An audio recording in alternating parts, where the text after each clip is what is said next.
We make dental billing and insurance easier to understand. Subscribe to stay updated and help us grow the channel.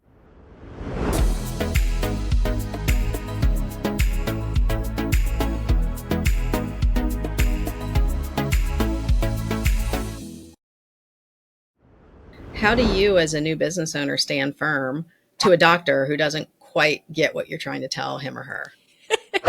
My advice is manage your expectations from the beginning. And they need to look at you as a company they are hiring, not like a remote extension of their team. And that's what often happens is boundaries get pushed. That's super important. So again, you want to be hired as a company that's providing a service, not a remote team member. When they start to treat you as a remote team member, what are some of the signs that they don't see you as a company? They see you as a team member. What are some of the signs with that? Every single one of my clients has one or two of these practices that they email them all day long, the questions. They call them all the time. And they just kind of treat them as if they're sitting at home 8 to 5 every day working solely on their practice. They need to know that you have other clients too, that a lot of them also, those practices demand the owner. They don't want anyone else to take over the billing for that office. Oh. Constant outreach. I think that's the biggest complaint from my clients is like, I can't take on any more clients because this one is just, they take up all my time. They email me all day long with questions on ledgers and things like that. And really defining what your services are. So, you can't be available 24/7 because the front desk doesn't know how to read a ledger and tell a patient why they have a balance.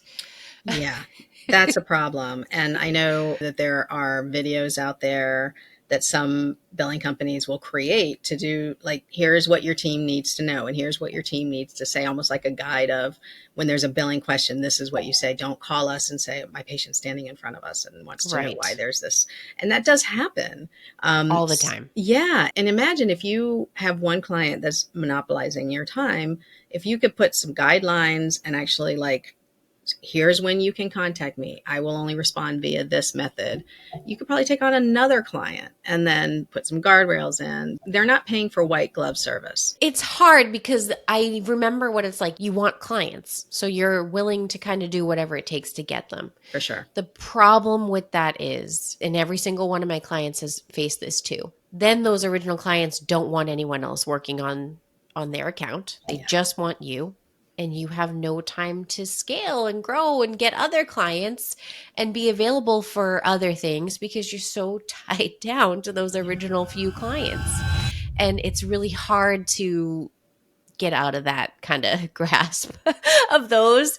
But like you said, what I recommend is if their team does need training, maybe offer to do some virtual training on how to read a ledger or whatever it is, and help them kind of take that safety net away and learn to stand on their own and be able to educate patients on balances or whatever their issue is, for sure.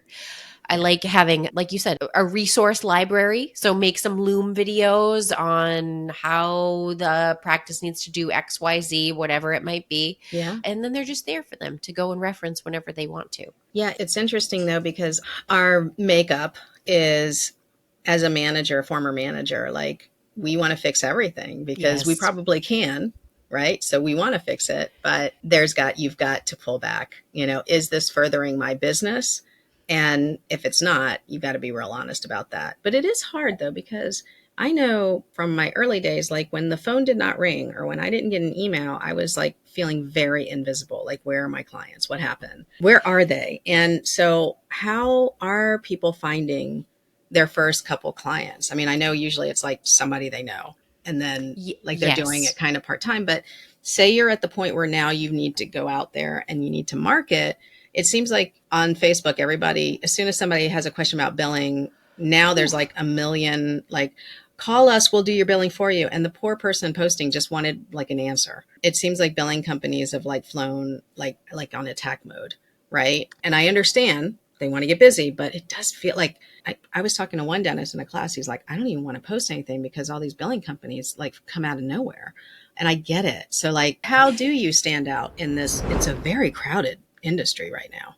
It's very crowded, and There was a post, I think, in one of our Facebook groups that we're in the other day that was asking for a recommendation for a billing company. And there was 125 comments on there, mainly people promoting their business. Mm-hmm. And, I know my clients see this and they get discouraged. And to that, I say there are a lot of people out there doing it or trying to do it. And I'm not trying to be mean, but there's a lot of people just not doing it well. Yeah, no, for And sure. It's just like in dentistry. You have good dentists, average dentists, and then you have some that are terrible. Yeah. exactly.